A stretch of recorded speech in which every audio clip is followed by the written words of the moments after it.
Hello students, welcome to SBS English classes. We are here to translate past indefinite tense और simple past.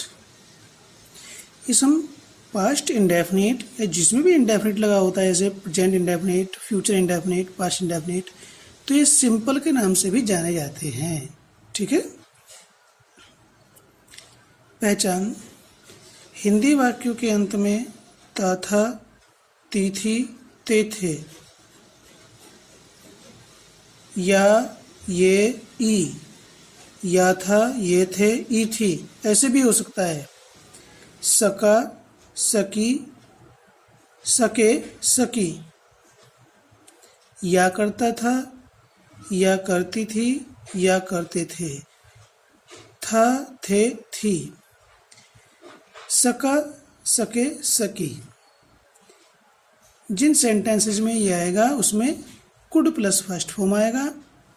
या करता था, या करती थी, या करते थे ऐसे वाक्यों से पास्ट टेंस की हैबिट शो हो रही है, प्रकट हो रही है. जिनमें केवल था, थे, थी आएगा उसमें उन वाक्यों में किसी प्रकार का कोई कार्य होना नहीं पाया जाएगा, केवल स्थिति आएगी. सभी सब्जेक्ट्स के साथ मेन वर्ब की सेकंड फॉर्म का प्रयोग करेंगे अफर्मेटिव सेंटेंस में, जिनमें किसी कार्य का होना पाया जाएगा, जिनमें या, ये, ई, ता था, ती थी, ते थी आता है. सका, सके, सका, सके, सकी होने पर सभी सब्जेक्ट्स के साथ कुड प्लस फर्स्ट फॉर्म का प्रयोग करते हैं. या करता था, या करते थे, या करती थी होने पर used two plus first form या वुड प्लस फर्स्ट फॉर्म का प्रयोग करते हैं. ठीक है. जिन वाक्यों में इस तरह की पहचान होगी उनमें पास्ट टेंस की हैबिट पाई जाएगी जो वर्तमान में नहीं पाई जाती है. जब वाक्य में किसी कार्य का न होना पाया जाता है तो वाज वर्ब का प्रयोग किया जाता है. हमने आपको बी फॉर्म्स कराई हैं. हमने जो केवल इज एमआर का प्रयोग किया था वो सिंपल प्रेजेंट में, वाज वर्ब वो सिंपल पास्ट में. ठीक है. तो ये वाज वर्ब वही प्रयोग है. वाज वर्ब बी की सेकंड फॉर्म होती है. ठीक है. कुछ एग्जाम्पल्स के माध्यम से हम इस चीज को डिस्कस करेंगे.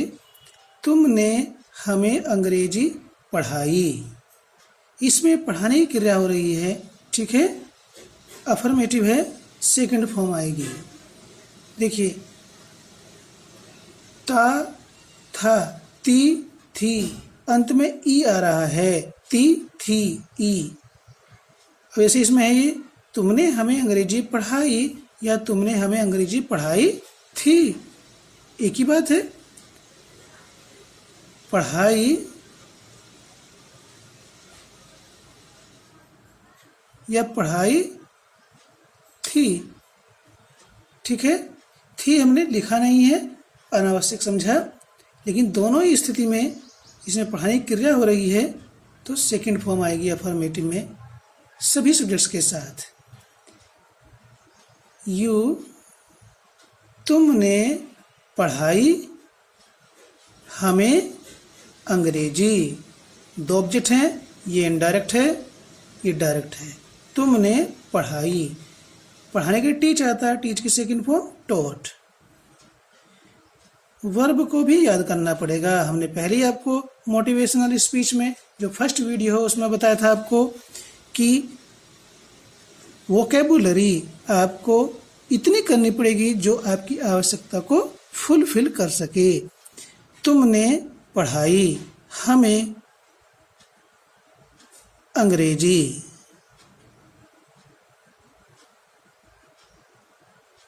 ठीक. यहाँ ये इनडायरेक्ट ऑब्जेक्ट पहले आ रहा है, डायरेक्ट बाद में. हम इसको आपको जिस सेंटेंस में भी आता है एक्सप्लेन करते हैं. शुरू से ही हम इस बात को बता रहे हैं ताकि आप चीज को ठीक से जान सके. You taught,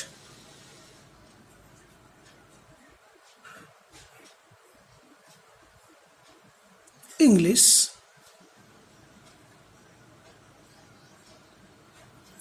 you taught English, direct object पहला गया। अब इनडायरेक्ट से पहले टू अस, प्रीपोजिशन टू का प्रयोग किया गया है। हम इस चीज़ को आपको हर सेंटेंस में, हर टेंस में बताने का प्रयास कर रहे हैं ताकि ये चीज़ आपको क्लियर हो सके। जब दो ऑब्जेक्ट होते हैं तो तभी ये नियम लागू होता है। मैं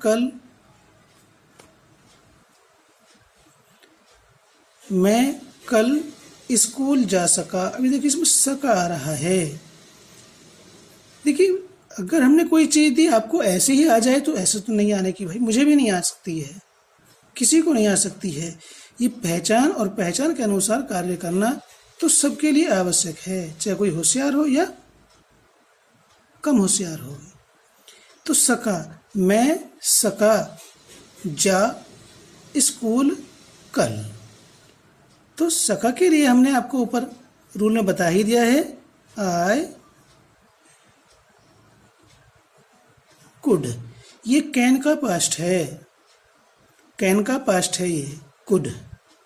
आई कुड गो, मैं सका जा स्कूल। टू, गो के बाद किसी भी स्थान की ओर गति होती है तो टू आता है, और यहाँ स्कूल से पहले दी भी नहीं आएगा।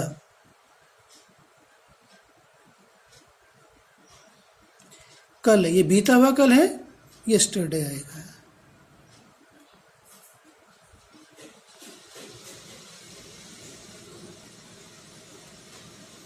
सोहन घूमने जाया करता था या करता था। ये पास्ट टेंस की हैबिट है, अब नहीं जाता। तो ऐसे सेंटेंस में हम यूज्ड टू के बाद फर्स्ट फॉर्म या फिर वुड का प्रयोग, वुड के बाद फर्स्ट फॉर्म का प्रयोग करते हैं। Let us see the example. Sohan used to, ये जो यूज्ड टू है ये मॉडल है। सारी मॉडल्स में जो देखने में इन्फिनिटिव आता है वो यूज्ड के बाद आता है या फिर ought के बाद आता है, ठीक है। सोहन घूमने जाया करता था, तो इसमें पास्ट टेंस की हैबिट है, और पास्ट टेंस की हैबिट जो प्रेजेंट में नहीं पाई जाती है, इसके लिए हम मॉडल में यूज्ड टू का प्रयोग करते हैं, ठीक है। यूज्ड टू मॉडल है, यूज्ड टू के बाद ही मॉडल्स में इन्फिनिटिव का प्रयोग किया जाता है। दूसरी मॉडल ought टू है, जिसमें ought के बाद इन्फिनिटिव आता है, यहाँ यूज्ड के बाद इन्फिनिटिव आता है, ठीक है। तो Sohan used to go for walking.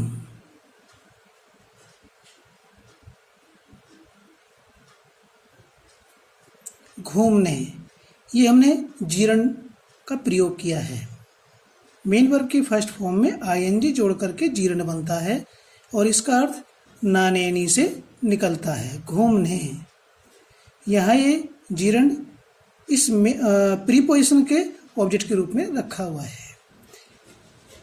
इसका दूसरा हम ये भी लेते हैं, use to go for a walk. यदि हम वॉक लिखेंगे तो उससे पहले ए आर्टिकल का प्रयोग किया जाएगा, या फिर हम ए का प्रयोग नहीं कर रहे तो सीधा हम जीरण का प्रयोग कर देंगे, ठीक है। पास्ट टेंस की हैबिट एक तो यूज टू से प्रकट होती है, और दूसरा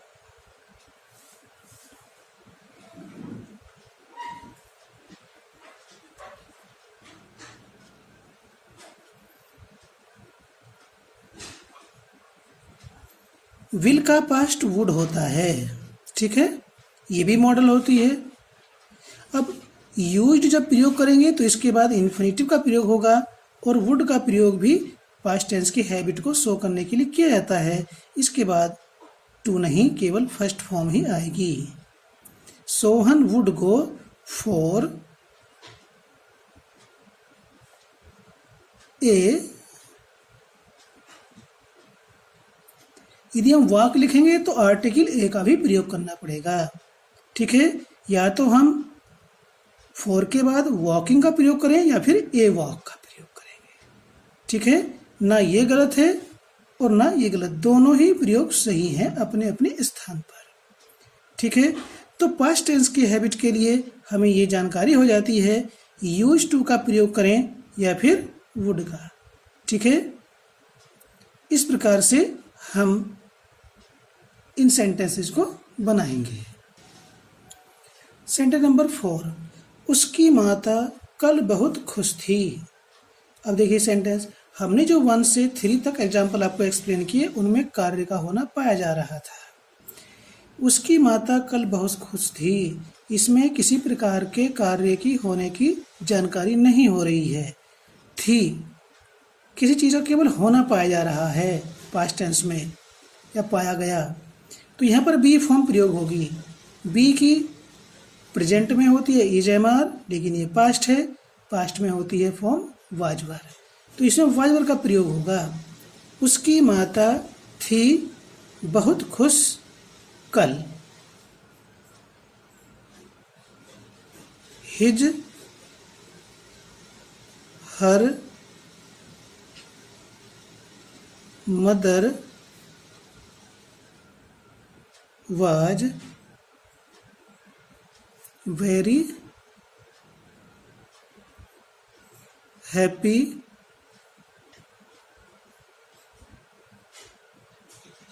yesterday।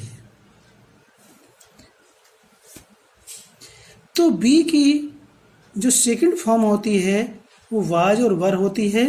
सिंगुलर के साथ वाज सेकंड फॉर्म होती है और प्लूरल के साथ वर बी की सेकंड फॉर्म होती है। सिंगुलर है तो इसलिए वाज का प्रयोग किया गया है। ठीक है, ये अफर्मेटिव सेंटेंस हमने आपके साथ डिस्कस किए। उसने मुझे पुस्तक नहीं दी, ये सेंटेंस हमारा निगेटिव है। उसने नहीं दी मुझे पुस्तक। तो पास्ट इंडेफिनिट टेंस में जो हेल्पिंग वर्ब या ऑक्सिलरी वर्ब होती है वो डिड होती है, और जब सेंटेंस के अंदर डिड का प्रयोग किया जाता है और उसके बाद मेन वर्ब का आना होता है तो फर्स्ट होती है। मेन वर्ब फर्स्ट फॉर्म में आती है डिड के प्रयोग होने के बाद। उसने ही did not give me a book. ये इनडायरेक्ट ऑब्जेक्ट है, ये डायरेक्ट है। ठीक, यदि हम डायरेक्ट को पहले रखेंगे, he did not give a book to me. हम इस प्रीपोजिशन के प्रयोग के लिए डायरेक्ट और इनडायरेक्ट ऑब्जेक्ट को अलग अलग स्थान पर रख करके आपको प्रयोग बता रहे हैं, तो इस चीज़ को भी आप समझें। क्यों लिखा हमने दोनों, ये पहले भी हमने चर्चा की इसकी आपसे, और इस प्रकार से हम डबल लिख रहे हैं ताकि ये आपको क्लियर हो, तो आप भी इसको समझने का प्रयास करें। किस वर्ब के बाद में इनडायरेक्ट से पहले टू आएगा और किस में दूसरी प्रीपोजिशन आएगी, नीचे देखते हैं। सका, इसमें मॉडल है, कुड का प्रयोग होगा। मैं सका नहीं खरीद कलम के लिए उसके, तो आई कुड नॉट, इसमें डिड का प्रयोग नहीं होगा, ये पहचान के अनुसार हो रहा है। आई कुड नॉट, कुड के बाद first form I could not buy, ठीक है, क्या नहीं खरीद सका, ए पेन के लिए। अभी देखिए डायरेक्ट ऑब्जेक्ट है अब इनडायरेक्ट आने वाला तो फॉर आएगा, फॉर हिम। ठीक है, यदि हम हिम को यहां लिखें और इसको यहां लिखें तो फॉर प्रीपोजिशन डिलीट हो जाएगी। तो गिव वर्ब है, टीच है, जिनके बाद डायरेक्ट ऑब्जेक्ट आता है और उसके बाद फिर इनडायरेक्ट आता है तो टू का प्रयोग होगा। दूसरे बाई और ब्रिंग। ठीक है, ऐसी वर्ब हैं जिनमें डायरेक्ट ऑब्जेक्ट पहले आता है तो इनडायरेक्ट से पहले फॉर आता है। तो इस चीज को हमें प्रयोग करते समय, पढ़ते समय ध्यान रखना चाहिए। ठीक है,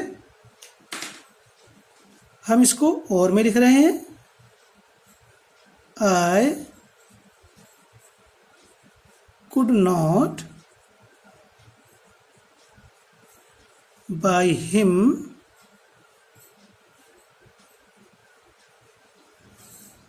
ए पेन। इस प्रकार से इस सेंटेंस में इस प्रीपोजिशन को हमने ओमिट कर दिया। तो इस चीज को समझने की आवश्यकता है।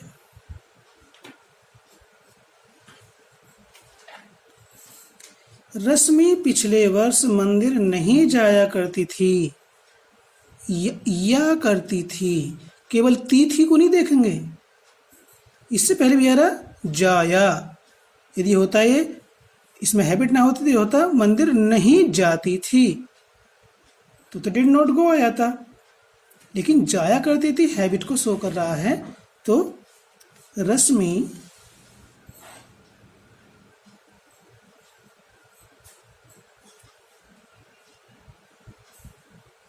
हैबिट शो करने के लिए वुड का प्रयोग भी करते हैं।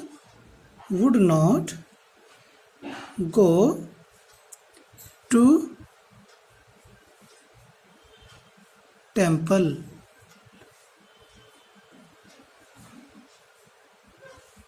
Last year. तो हमने पास्ट टेंस की हैबिट को शो करने के लिए वुड का प्रयोग किया। पहले भी हमने किया था। हर टाइप का सेंटेंस अफर्मेटिव, नेगेटिव, इंट्रोगेटिव में हम आपको एक्सप्लेन कर रहे हैं, तो इस चीज को आप भी समझें। ठीक है, यदि यूज्ड के प्रयोग से इसको हम बनाते हैं तो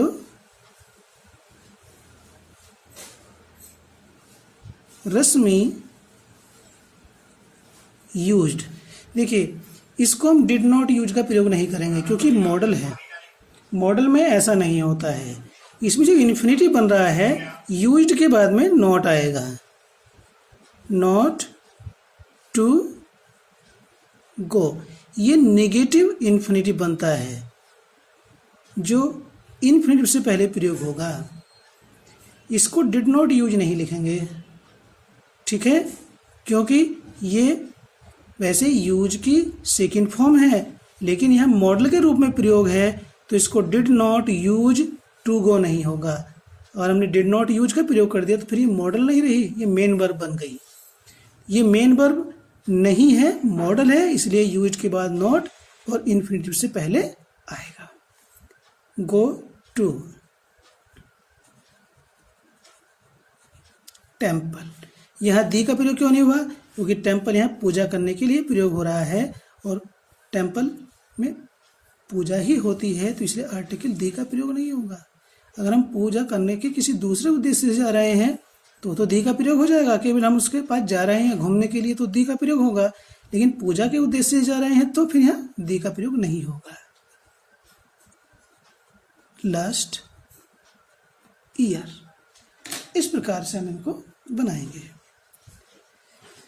रवीश लखनऊ कभी नहीं गया। ठीक है, तो Ravish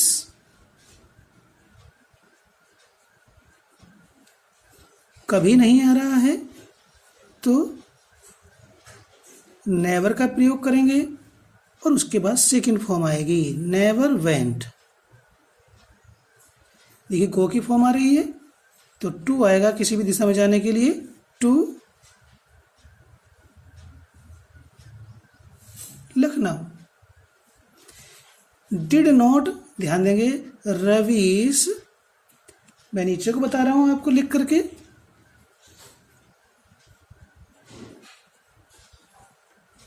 Ravish did not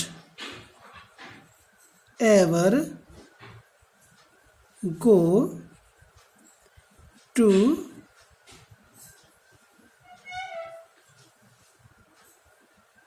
Lucknow.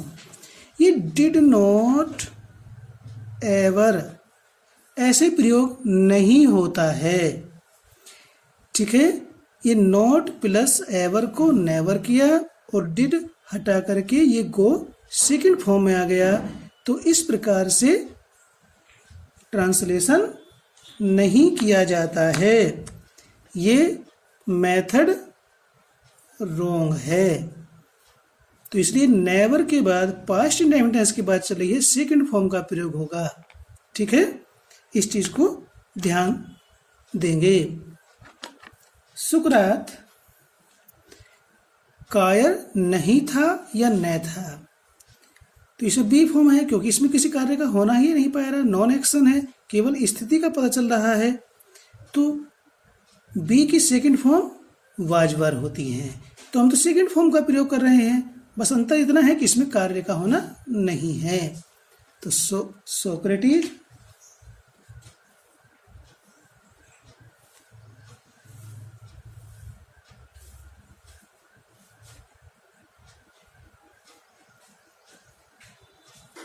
was not covered।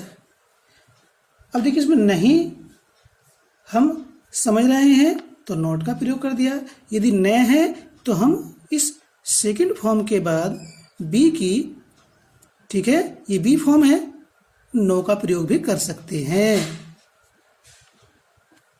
ठीक है।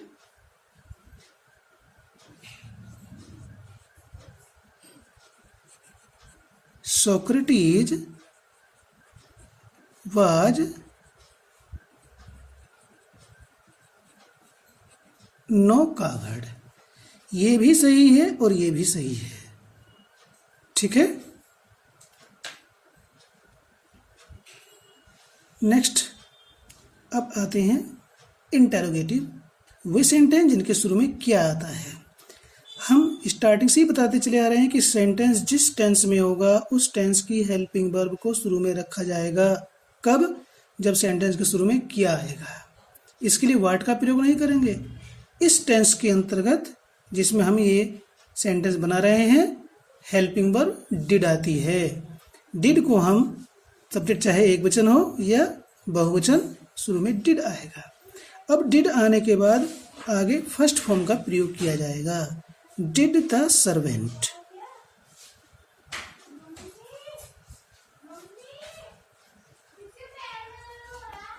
ठीक है। लाया, लाने के लिए ब्रिंग आता है।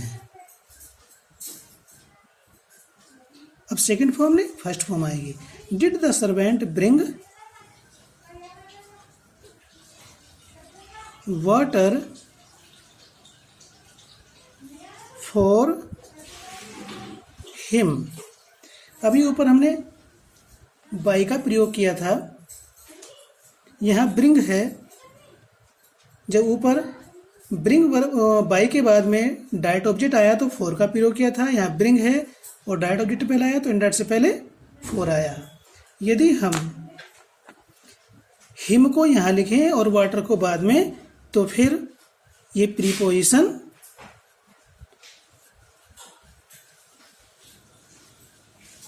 हट जाएगी। डिड द सर्वेंट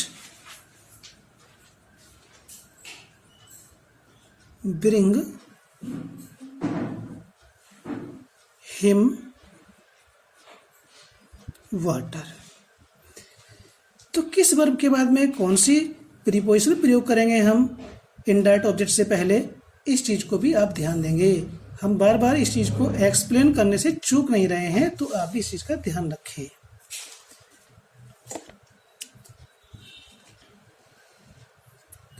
क्या तुमने अंडे कभी नहीं खाए? ये सेंटेंस इंटरोगेटिव और निगेटिव है, इसमें कभी नहीं भी आ रहा है। तो इंटरोगेटिव होने पर डिड शुरू में आएगा, ठीक है, डिड यू, अब इसके बाद में कभी नहीं। अब यहाँ फर्स्ट फॉर्म आएगी, ठीक है, क्योंकि ये इंटरोगेटिव है। डिड शुरू में आ रहा है, did you never eat eggs. ये फर्स्ट फॉर्म इसलिए आई है क्योंकि सेंटेंस इंटरोगेटिव भी है। अगर केवल ये निगेटिव होता, इंटरोगेटिव ना होता, ये होता तुमने अंडे कभी नहीं खाए, तो फिर क्या होता, यू नेवर एट एग्स होता। नेक्स्ट है, क्या वह कभी मथुरा घूमा। ये भी इंटरोगेटिव है लेकिन अफर्मेटिव है। डिड ही, अब इसमें नहीं तो है नहीं, कभी है, ये रहा मान लीजिए, देखो नेवर है। अगर इसमें हम नहीं निकालते तो बचता क्या है, केवल इतना बचेगा, एवर, ठीक है। तो यहां पर क्या आएगा, ever. Did he ever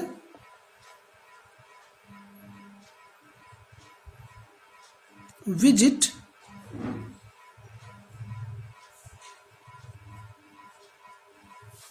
Mathura, ठीक है। क्या आप गुरुजी से नहीं मिल सके। अब देखिए हमने सब जगह लिया है इस प्रकार से, तो आप भी ध्यान देंगे, सके आ रहा है तो क्या आएगा, यहाँ पर सके में कुड का प्रयोग करते हैं और ये फर्स्ट टाइप इंट्रोगेटिव है तो शुरू में कुड आ जाएगा। कुड यू, क्या आप सके नहीं मिल गुरुजी। कुड क्या तुम, क्या आप नहीं, ठीक है। यहाँ का और सके के लिए क्या रहा, कुड आ रहा। कुड यू नॉट सी या मीट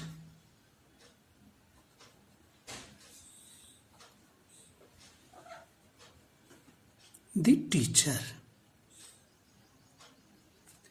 सीधा गुरुजी भी लिख सकते हैं, कोई प्रॉब्लम नहीं है।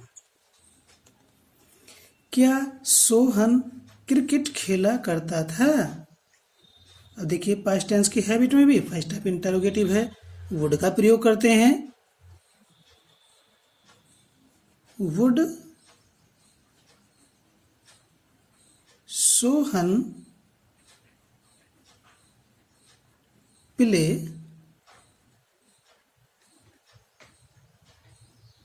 क्रिकेट। हमने यूज टू का प्रयोग नहीं किया है, इसमें कर सकते हैं, नो प्रॉब्लम। मैं केवल ओरल बता रहा हूं। Used Sohan to play cricket. वह मेरे लिए पानी कब लाया था। सेकेंड टाइप इंटरोगेटिव है। अब प्रश्नवाचक शब्द वाक्य के बीच में आ रहा है तो इसकी अंग्रेजी हम सबसे पहले रखेंगे question word, helping verb, subject, main verb की फर्स्ट फॉर्म, ऑब्जेक्ट, अदर। तो कब, question word, when, helping verb, past indefinite tense की हेल्पिंग वर्ब डिड होती है, व्हेन डिड ही, ठीक है। व्हेन डिड ही लाने के लिए ब्रिंग मी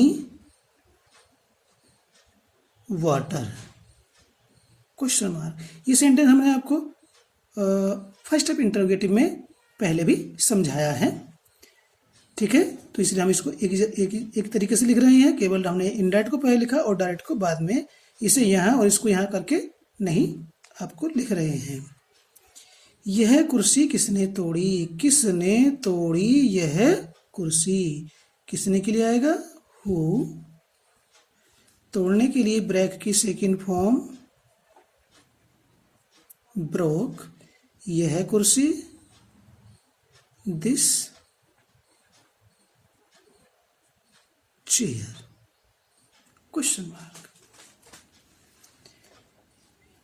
अब देखिए, कहीं हमें फर्स्ट फॉर्म, कहीं सेकंड फॉर्म, तो इसलिए वर्ब की फॉर्म्स भी याद होनी कंपलसरी हैं। वर्ब की फॉर्म्स याद किए बिना हमारा ट्रांसलेशन हो ही नहीं सकता है। ठीक है। किसने आपकी सहायता नहीं की?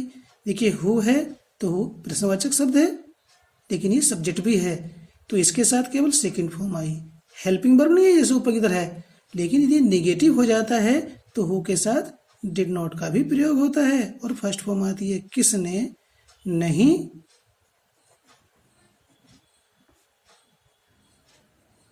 सहायता की।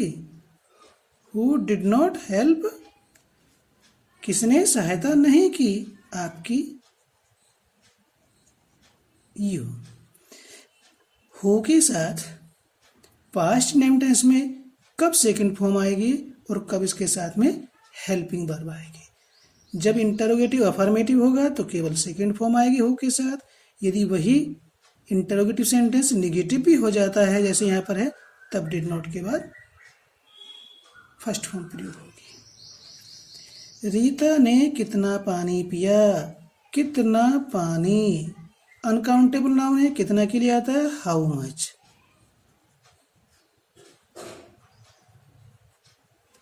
इसके बाद नाउन आएगा अनकाउंटेबल नाउन, इसके पश्चात did. How much water did Rita take या ड्रिंक। खाने पीने लेने के लिए टेक वर्ब का भी प्रयोग किया जाता है। वह कौन सी पुस्तक नहीं पढ़ सका? सका आ गया, सेकेंड टाइप इंट्रोगेटिव में भी सका है, कुड का प्रयोग होगा। ये मॉडल है, ये हम आपको बताते चले आ रहे हैं। कौन सी पुस्तक सिलेक्शन हो रहा है, विच आएगा और विच इंटरोगेटिव एडजेक्टिव के रूप में प्रयोग होगा यहाँ पर, क्योंकि विच के बाद में नाउन बुक आ रहा है। विच बुक, अब ये इंटरोगेटिव एडजेक्टिव हो गया। विच बुक, अब हेल्पिंग वर्ब यहाँ क्या है, कुड है। Which book could he. जब सेंटेंस इंटरोगेटिव के साथ साथ नेगेटिव होता है तो हमारा नॉट सब्जेक्ट के बाद और मेन वर्ब से पहले आता है, क्योंकि हेल्पिंग वर्ब तो बाहर चली गई होती है। Not read. ऐसे स्ट्रक्चर आपने बहुत सारे एक्टिव पैसिव में और ट्रांसलेशन में भी आप डिस्कस आपके साथ हो चुके हैं। रोहित ने किसकी पुस्तक चुराई? किसकी पुस्तक, ठीक है। यहां पर भी ये इंटरोगेटिव एडजेक्टिव का प्रयोग है। हुज बुक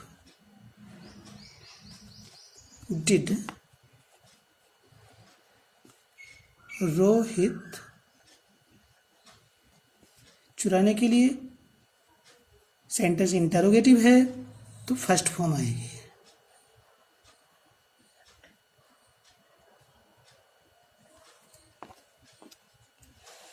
सोहन ने उसे किस लिए पीटा? किस लिए पीटा, तो किस लिए के लिए क्या प्रयोग करेंगे? देखिए,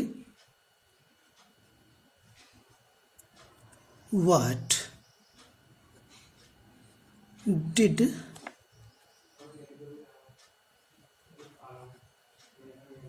सोहन, फर्स्ट फॉर्म आएगी beat him for. What did Sohan beat him for. What for, किस लिए, तो व्हाट फॉर यहां नहीं है, व्हाट यहां है और फॉर एंड में आएगा प्रीपोजिशन। इस प्रकार से किस लिए के लिए क्या प्रयोग हुआ है, व्हाट और फोर एंड में आएगा। जिस चीज के लिए पीटा होगा वो इसके यहाँ पर बाद में लिखा जाएगा, इसका हम आंसर देंगे। तो तुमने बांसुरी क्यों नहीं बजाई? क्यों?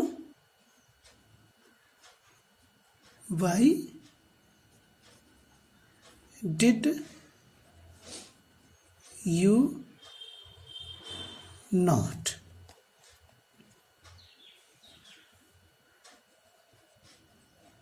Play on the flute.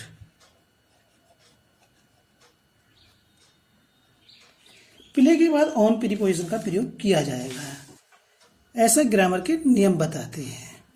इसमें तो कहीं भी ऑन के लिए पर नहीं आ रहा है, लेकिन जैसे उसने मेरी बात नहीं सुनी, he did not लिसन का प्रयोग कर रहे हैं तो फिर टू लगाना पड़ेगा, he did not listen to me या to my talk। तो ठीक उसी प्रकार से प्ले के बाद में कोई म्यूजिकल इंस्ट्रूमेंट आता है तो उससे पहले ऑन का प्रयोग किया जाता है।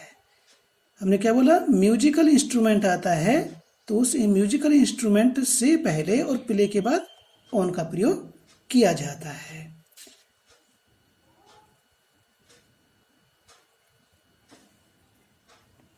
ठीक है।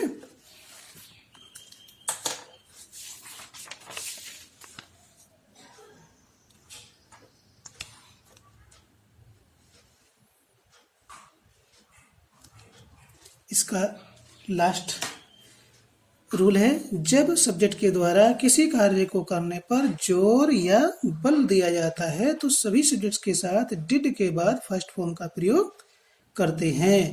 ऐसे वाक्यों में तो या अवश्य आता है। ऐसे ही हमने आपके साथ डिस्कशन किया था प्रेजेंट इंडेफिनिट टेंस में, वहां पर डू डज था, उसके बाद फर्स्ट फॉर्म, ये पास्ट टाइम टेंस है तो यहाँ पर डिड का प्रयोग किया जाएगा। आपसे पूछे कि भाई पास्ट इंडेफिनिट टेंस में हेल्पिंग वर्ब क्या होती है या ऑक्सिलरी वर्ब क्या होती है? डिड। कब प्रयोग करते हैं? नेगेटिव या इंटेरोगेटिव में। ठीक। और आपसे पूछे कि भाई अफर्मेटिव में कब प्रयोग होती है? तो इस स्थिति में प्रयोग होगी।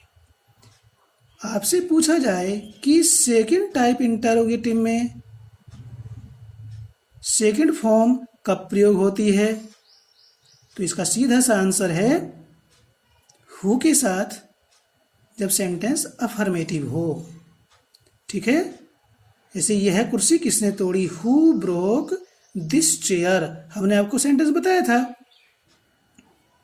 तो यहां पर हु के साथ प्रश्नवाचक होने पर भी सेकंड फॉर्म हमने प्रयोग की। तो मैं कल स्कूल गया तो था या मैं कल स्कूल अवश्य गया, तो क्या होगा? I did go to school yesterday।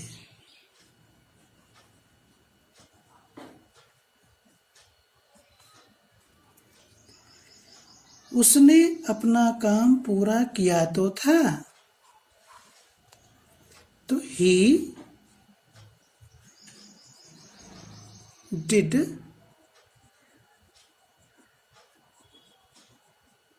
complete his work. यहां पर डिड का प्रयोग जोर देने के लिए, बल देने के लिए, जो काम किया है सब्जेक्ट ने वो उस काम पर जोर देने के लिए डिड का प्रयोग यहां पर कर रहे हैं। मोहन और सोहन ने कविता अवश्य याद की।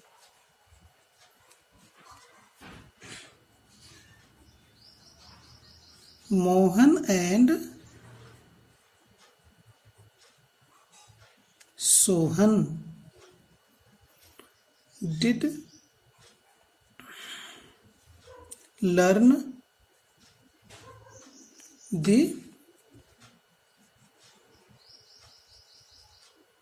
poem। इस प्रकार से पास्ट इंडेफिनिट टेंस हमने आपको आसान और विस्तृत तरीके से समझाने का प्रयास किया। I hope past indefinite tense is clear to you. So now I advise you to learn the rules and study the examples again and again till everything is not clear to you. जब तक आपको प्रत्येक चीज clear ना हो तो इसको बार बार study कीजिए और वीडियो को वॉच कीजिए। थैंक्स।